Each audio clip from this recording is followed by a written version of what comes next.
दोस्तों नमस्कार, बहुत स्वागत है आपका। आप देख रहे हैं गुरुजी ऑफिशियल।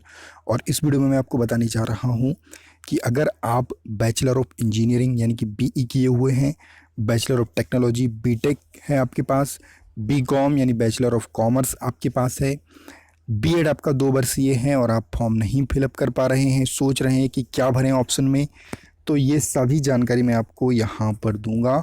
और पूरी जानकारी के लिए वीडियो को अंत तक देखिएगा। और अगर आपने अभी तक हमारे चैनल को सब्सक्राइब नहीं किया है तो सब्सक्राइब जरूर कर लीजिएगा, साथ में घंटी के बटन को ज़रूर प्रेस कर दीजिएगा जिससे कि आपको रियल टाइम नोटिफिकेशंस मिल सकें। तो आइए हम लोग इस वीडियो को शुरू करते हैं। दोस्तों, इस वीडियो के लिए मैं धन्यवाद देना चाहूँगा मनीष सेन जी का। मनीष सेन जी व्यापम गए और वहाँ पर उन्होंने व्यापम में बातचीत की और बातचीत के दौरान उन्हें ये बताया गया कि अगर आपकी इंजीनियरिंग है तो आपको कौन सा विषय चुनना चाहिए और कौन से नियमों के अकॉर्डिंग सभी भर्ती की प्रक्रिया होगी, पूरी भर्ती प्रक्रिया किसके नियमों के तहत चलेगी। तो उन नियमों को यहाँ पर हम देखेंगे और कौन कौन फॉर्म भर सकते हैं, कौन कौन फॉर्म नहीं भरना चाहिए और अगर भरना चाहिए तो क्यों भरना चाहिए, सभी जानकारी यहाँ पर हम लोग देखेंगे। तो आइए हम लोग देख लेते हैं। दोस्तों, सबसे पहला जो सवाल आप लोगों का निकल के आ रहा था वो मेरे पास यही आ रहा था कि हमने 2 वर्षीय बीएड किया हुआ है तो हम कौन सा ऑप्शन टिक करें। तो देखिए यहाँ पर तीसरे ऑप्शन को आप देख सकते हैं, संबंधित विषय में कम से कम 45% अंकों के साथ स्नातक उपाधि एवं इस संबंध में समय समय पर जारी अध्यापक शिक्षा परिषद मान्यता मानदंड तथा क्रिया विधि विनियमों के अनुसार शिक्षा शास्त्र में स्नातक उपाधि बीएड, ये आपको ऑप्शन टिक करना है अगर आपने 2 वर्षीय बीएड किया है। ठीक है, तो ये आपको यहाँ पर ऑप्शन टिक करना है। ठीक है, संबंधित विषय में कम से कम 45% अंकों के साथ स्नातक की उपाधि एवं इस संबंध में समय समय पर जारी अध्यापक राष्ट्रीय अध्यापक शिक्षा परिषद मान्यता मानदंड तथा क्रिया विधि विनियमों के अनुसार शिक्षा शास्त्र में स्नातक की उपाधि, ये ऑप्शन यहाँ पर चुन लेंगे तो आपके लिए ये बेस्ट रहेगा। अगर आपका जो है बीएड है 2 वर्षीय है तो आपको यहाँ पर ये ऑप्शन चुनना है। व्यापम में ये बात हो चुकी है कि आपको कौन सा ऑप्शन यहाँ पर टिक करना चाहिए। चलिए अब हम आपका सेकंड क्वेश्चन देख लेते हैं। दोस्तों, ये जो नियम पुस्तिका है इसके अकॉर्डिंग ही नियोजन की संपूर्ण प्रक्रिया होगी। ये 28/8/2018 की एक नियम पुस्तिका है और इसके अनुसार ही सारी जो कार्यवाही होगी आगे की आपके नियोजन की वो होगी। तो यहाँ पर हम देख लेते हैं, उच्च माध्यमिक शिक्षक हाई स्कूल के अध्यापन कार्य के लिए यहाँ पर जो दिया गया है आप देख सकते हैं। विषयवार होगी परीक्षा, पात्रता परीक्षा हिंदी, अंग्रेजी, संस्कृत, उर्दू, गणित, जीव विज्ञान, वनस्पति विज्ञान, प्राणी विज्ञान, भौतिक शास्त्र, रसायन शास्त्र, इतिहास, राजनीति शास्त्र, अर्थशास्त्र, भूगोल, समाजशास्त्र, कृषि, वाणिज्य एवं गृह विज्ञान विषय में होगी। और आवेदक को संबंधित विषय में स्नातकोत्तर उपाधि नियम में उल्लेखित प्रावधान अनुसार धारित करना अनिवार्य होगा। माध्यमिक विद्यालयों में अध्यापन कार्य हेतु नियोजित किए जाने वाले माध्यमिक शिक्षक की पात्रता परीक्षा विषयवार होगी। तो ये देखिए, ये आपके लिए यहाँ पर महत्वपूर्ण हो जाता है। यहाँ से आपके बीकॉम वालों का भी डाउट क्लियर हो जाएगा और प्लस जो है आपके जो इंजीनियरिंग वाले हैं उनका भी डाउट यहाँ पर क्लियर हो जाएगा। तो यहाँ पर मैं आपको बता दूँ कि परीक्षा जो होगी गणित, विज्ञान, सामाजिक विज्ञान, संस्कृत, हिंदी, अंग्रेजी और उर्दू विषय में होगी।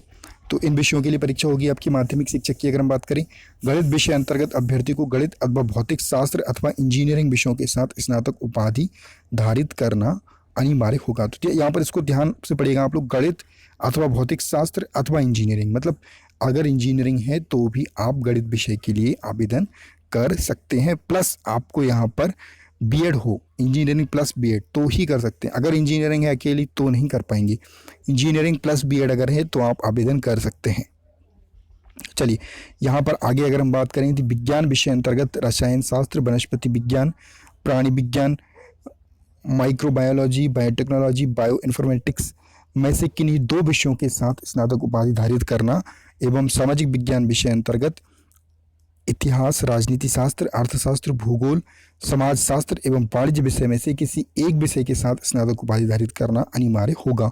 यानी अगर आपके पास वाणिज्य यानी कि कॉमर्स से अगर आपने किया है तो आपको बीकॉम अगर आपने किया है तो आपका वाणिज्य एक विषय होगा उसमें, तो आप आवेदन कर सकते हैं किस विषय के लिए, सामाजिक विज्ञान के लिए। ठीक है, सामाजिक विज्ञान के लिए आप आवेदन कर सकते हैं आपके पास अगर बीकॉम है तो। आप देख सकते हैं कि यहाँ पर स्पष्ट रूप से लिखा गया है कि वाणिज्य विषय में से किसी एक विषय के साथ स्नातक उपाधि धारित करना अनिवार्य है, यानी कि आपके पास अगर इतिहास अकेला भी है तो भी आवेदन कर सकते हैं, राजनीति शास्त्र अकेला एक विषय रहा है तो भी आवेदन कर सकते हैं, अगर अर्थशास्त्र अकेला एक विषय आपके ग्रेजुएशन में रहा है तो भी कर सकते हैं, भूगोल ओनली है, समाजशास्त्र ओनली है या वाणिज्य ओनली है तो भी आप कर सकते हैं, यानी ओनली वन विषय के साथ आप अगर हैं तो आप आवेदन कर सकते हैं। चलिए यहाँ पर अब अगला क्वेश्चन जो है वो ये है कि विज्ञान वालों के लिए क्या, तो विज्ञान वालों के लिए अगर बता दें हम कि रसायन शास्त्र, वनस्पति विज्ञान, प्राणी विज्ञान, यानी कि अगर आप बीएससी बायो करते हैं तो आपके तीनों सब्जेक्ट रहते हैं, इनमें से कोई 2 सब्जेक्ट यहाँ पर अगर हैं, जैसे कि केमिस्ट्री है और आपका जूलॉजी है तो आप कर सकते हैं, केमिस्ट्री है, बॉटनी है तो आप कर सकते हैं। तो ये सब यहाँ पर महत्वपूर्ण नियम हैं। तो यहाँ पर बायो इन्फॉर्मेटिक्स की अगर हम बात करें, बायोटेक्नोलॉजी की बात करें, माइक्रोबायोलॉजी की बात करें, तो इनमें से 2 विषय आपके पास होने चाहिए तो आप जो है कर सकते हैं आवेदन। चलिए यहाँ पर माध्यमिक शिक्षक की एक और बात हम लोग कर लेते हैं कि माध्यमिक शिक्षक तथा उच्च माध्यमिक शिक्षक के पद पर चयन हेतु आवेदक जिस विषय की शैक्षणिक योग्यता धारित करता है उसे उसी विषय के साथ पात्रता परीक्षा उत्तीर्ण करना अनिवार्य होगा। तो यहाँ पर आपके ये डाउट्स क्लियर हो गए हैं। काफ़ी सारे लोगों के ये डाउट्स थे कि बीकॉम वाले आवेदन कर पाएंगे कि नहीं कर पाएंगे, तो बीकॉम वाले भी आवेदन कर सकते हैं। प्लस आपको बता दूं साइंस वाले भी कर सकते हैं। आपने देखा कि 2 विषय इनमें से कोई हैं तो आप कर सकते हैं, और सामाजिक विज्ञान में सिर्फ एक विषय अगर आपको जो दिए गए उनमें से कोई एक है तो आप आवेदन कर सकते हैं सामाजिक विज्ञान विषय के लिए। ठीक है, और साथ में अगर हम बात करें इंजीनियरिंग वालों की, तो इंजीनियरिंग वाले जो है आवेदन कर सकते हैं बशर्ते बीएड की डिग्री उन्होंने की रखी हो, बीएड उनके पास हो तो वो गणित विषय से आवेदन कर सकते हैं। तो ये वीडियो अगर आपको अच्छा लगा हो तो प्लीज़ लाइक बटन पर जरूर सभी लोग प्रेस कर दीजिएगा और शेयर कर दीजिएगा अपने दोस्तों के बीच में अधिक से अधिक मात्रा में। इस वीडियो को देखने के लिए आपका बहुत बहुत धन्यवाद, और विशेष धन्यवाद देना चाहेंगे हम मनीष जी का, मनीष जैन जी का, जिन्होंने हमें यहाँ पर बताया, इस बारे में जानकारी दी किस तरीके से आगे की प्रक्रिया होगी, और व्यापम जाकर उन्होंने इस बारे में ऑथेंटिक जानकारी ली है। तो इस वीडियो को देखने के लिए आपका बहुत बहुत धन्यवाद। नमस्कार, जय हिंद, जय भारत, धन्यवाद।